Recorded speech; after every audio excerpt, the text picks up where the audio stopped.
Hi, everyone. I'm the director for Common Knowledge Trust, and we're doing a series on the coronavirus because that's so important.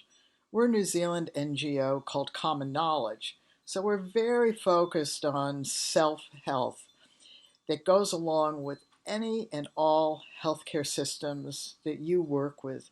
That's really important. We also deal with pregnancy and birth and children and babies, families.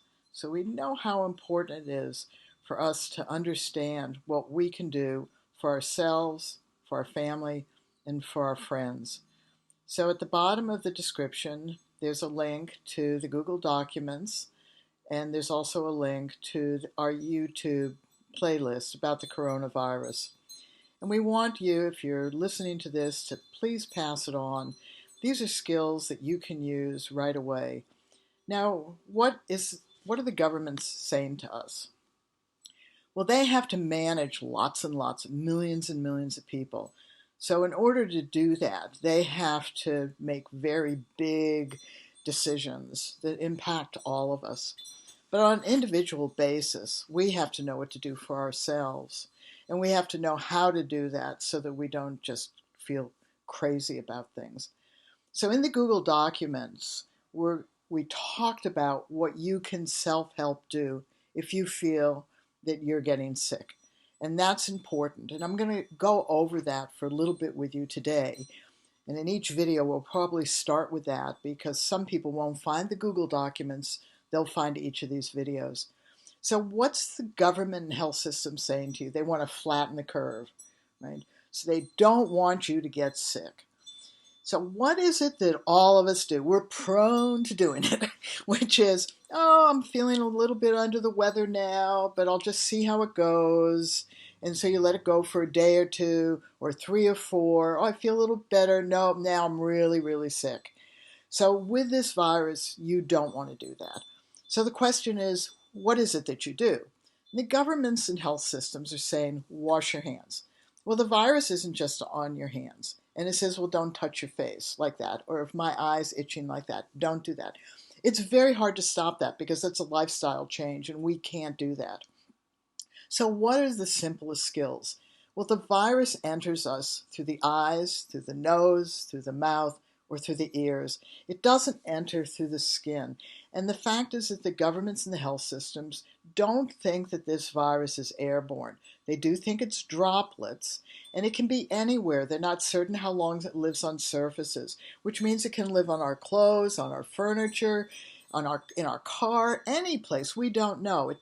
We can't tell. So what can we do for ourselves and for our children to try to stop the virus from multiplying? Because that's how you get sick. A bacteria or a virus, for women down there, it's a yeast. They're fast multipliers. So we have to reduce the viral load. And you're going to hear that a lot, reducing the viral load. So what they're saying is stay away from each other and wash your hands. Stay indoors. Well, some of that's extreme, but they have to be extreme for multiple millions of people. So what we do is if our eyes itch, just wash your eyes with some warm water. If you see your kids are itching their eyes, just wash your eyes out with warm water because that washes away the viral load. If your nose is blocked, just take slightly salt water and do that. Slightly salt water, do that. And then do it again on the other side and on the other side. And the kids will do it. If you have little babies, they can't do it. And really, babies aren't really tending to get sick. They pass it on to you.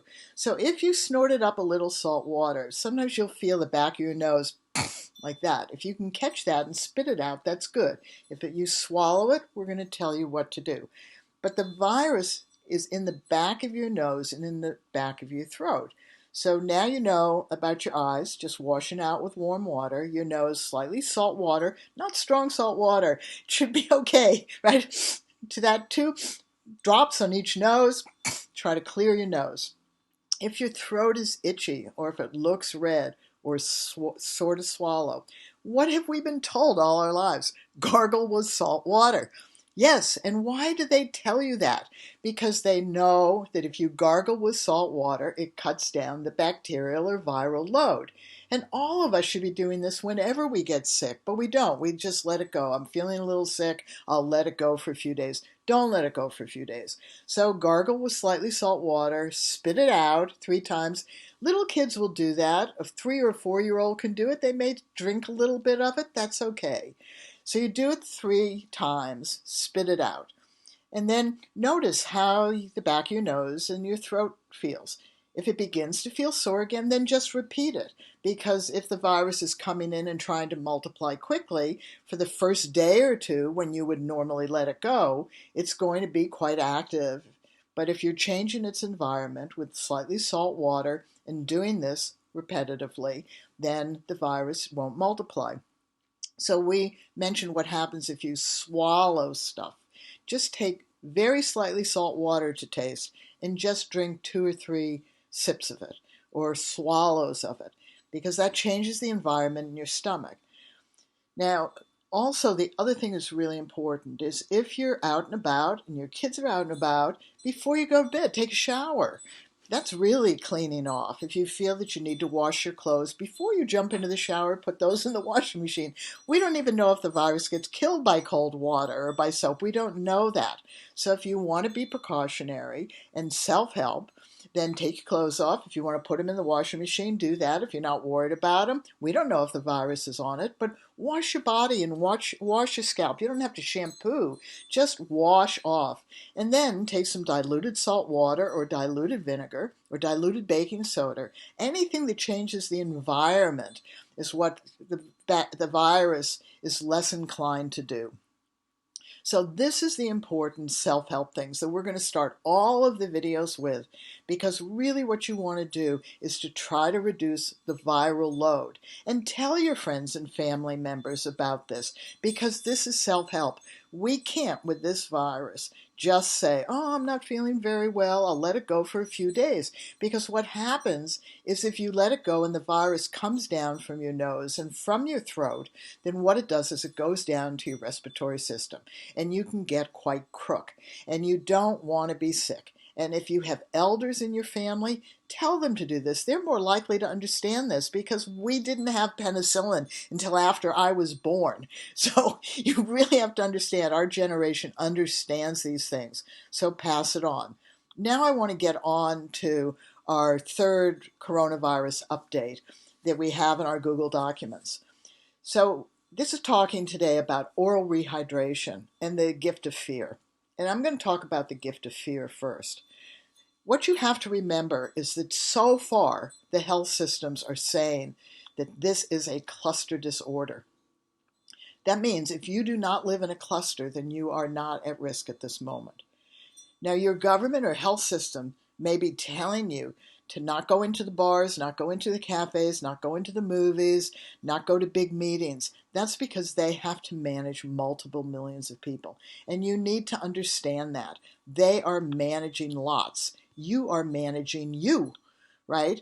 So if you are not living in a cluster, you really are not at risk at the moment. If there are few illnesses of this disorder, then the fact is you have to start to pay attention. And if you're living near a cluster, then you need to pay more attention. And if you feel you are getting sick, then follow that protocol of washing your eyes, snorting salt water, gargling and spitting it out. Oh, I forgot, wash your ears. Salt water, even do that with your ears. Get it in. You can do that with your kids as well. And taking a shower at night, right, which is better. So let's talk about fear, because this is what is going to paralyze everybody, is fear. There's a brilliant book, not about this, but it's literally called The Gift of Fear, and it's by a man named Gavin de Becker, Debeker, I think his name is.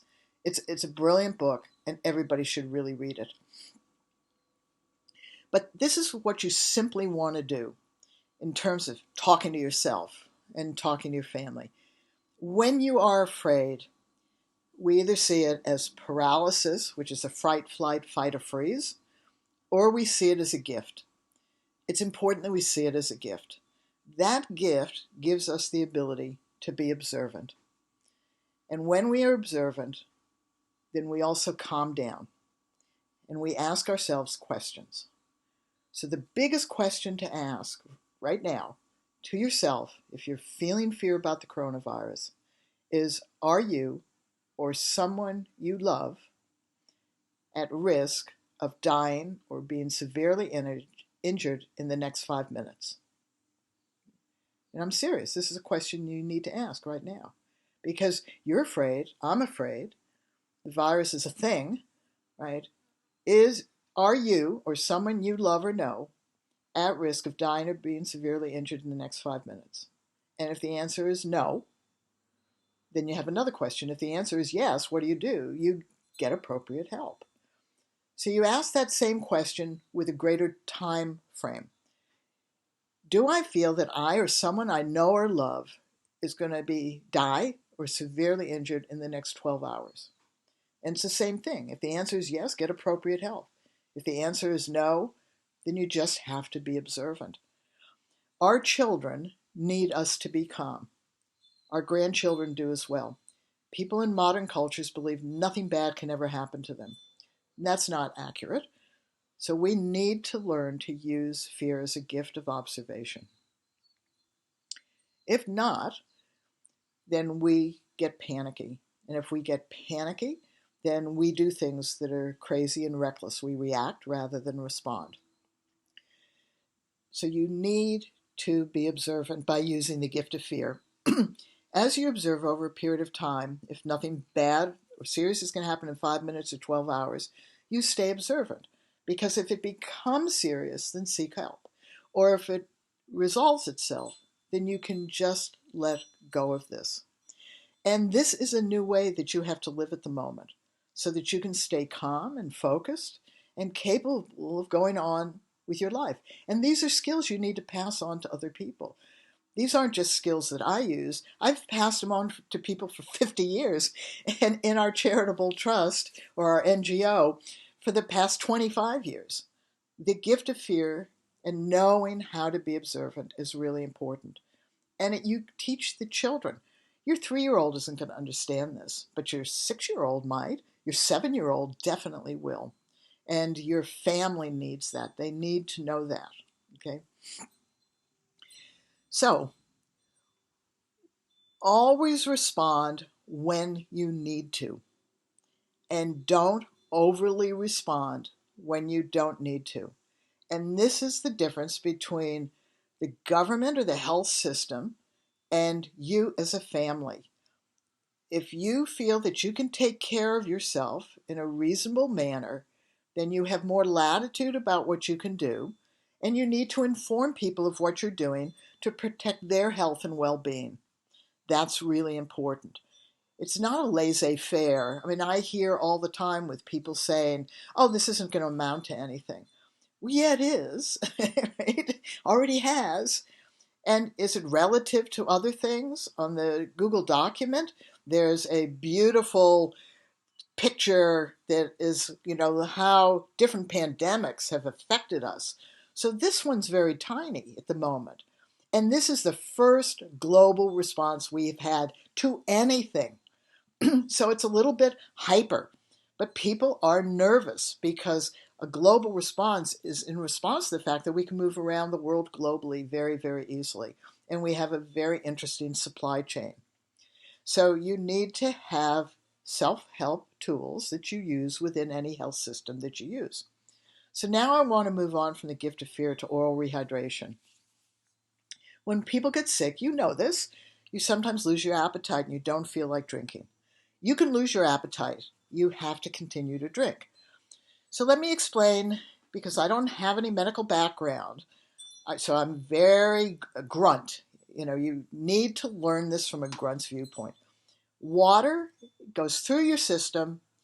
Oral rehydration stays in your system. So you want to make up an oral rehydration formula that you use. Now, how do you do that? It's slightly salty. Now, what's salty to you? It should be slightly salty. Isn't going to be the same to someone else. So you want if you have a family, have them taste it. If it's too salty, make up one that's slightly less salty for them. That's okay. And slightly sweet. Doesn't matter what you use for sweet. Just slightly salty, slightly sweet. You shouldn't be going, oh, that's salty. Ugh, that's sweet. You should be going, slightly salty, slightly sweet. And you want to make up liters of this. So for an adult, you should have about 3 liters a day. And for a child, 1 to 1.5 liter. You don't have to have this now. It's if you get sick. If you get sick. And it should be at room temperature. Now, why is it important for it to be at room temperature? Because our body is warm inside. And so if it's at room temperature, our body will utilize the oral rehydration formula better than it will if we put ice in it or chill it in a refrigerator. We have to warm up cold water, and that takes energy from our body. And we don't need that if we're sick.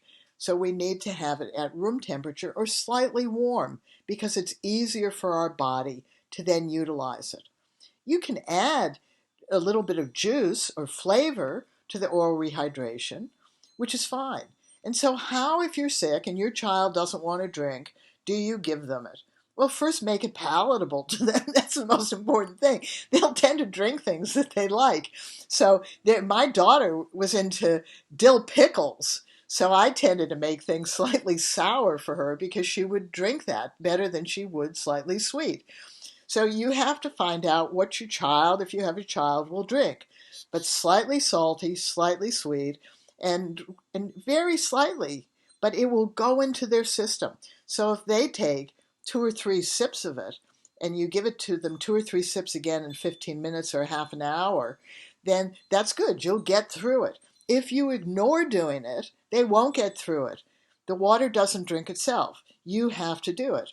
If you feel dry, or if your children look dry in their lips, that's an indication that they need fluids. And oral rehydration will go into their system, whereas water goes through their system. So if you feel that you're in a cluster environment where this coronavirus is skyrocketing up and down your community, then you need to have the oral rehydration now. If you're not in a cluster and there are no cases of it in your area or just a few of it, then when it's appropriate, make this up. And if you can drink a cup at a time, that's fine.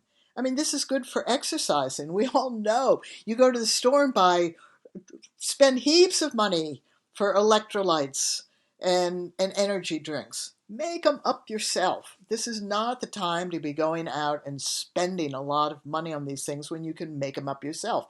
And we don't need more plastic than the environment. So make them up yourself. Okay. The other thing, before I go, and we're going to have a reality check as well, is get some either herbs or essential oils like sage, tea tree, thyme, rosemary, cedar. You can get them as dry herbs and light them and have the smoke around, or I put drops into a spray bottle and I spray the house. It freshens the air, and it's an antiviral and antibacterial. So these are things that you can do at your home that cut down that viral load. So before I close, I want to go back through reality checks. This is scary because we don't know it. Think about Wuhan in China. That province was a province of 60 million people. Wuhan is 11 million people, and the government shut it down. 80,000 people got sick. That is not a lot. And so when people are saying, well, it's not as bad as the flu, not as bad as measles, they're right, but we don't know how bad it could get because we don't know enough about it, right? So what we know is that people like me are more at risk, or your grandparents or great-grandparents. The children are not as risk, but they pass it on to you. But you have to have a reality check. You can't get paralyzed by the potential anxiety of the future. You are more likely to die in a car accident than you are to die or even get coronavirus. However, because it's so scary and governments are reacting in such extreme ways to try to prevent this from being massive, then you have to have a reality check for yourself. And that's where the gift of fear is. Second reality check is that unless you are absolutely legally required to stay at home, don't. And now you're going to go, oh, but, yes, oh, but. So where do you need to go? First of all, you need to understand that they don't think this virus is airborne.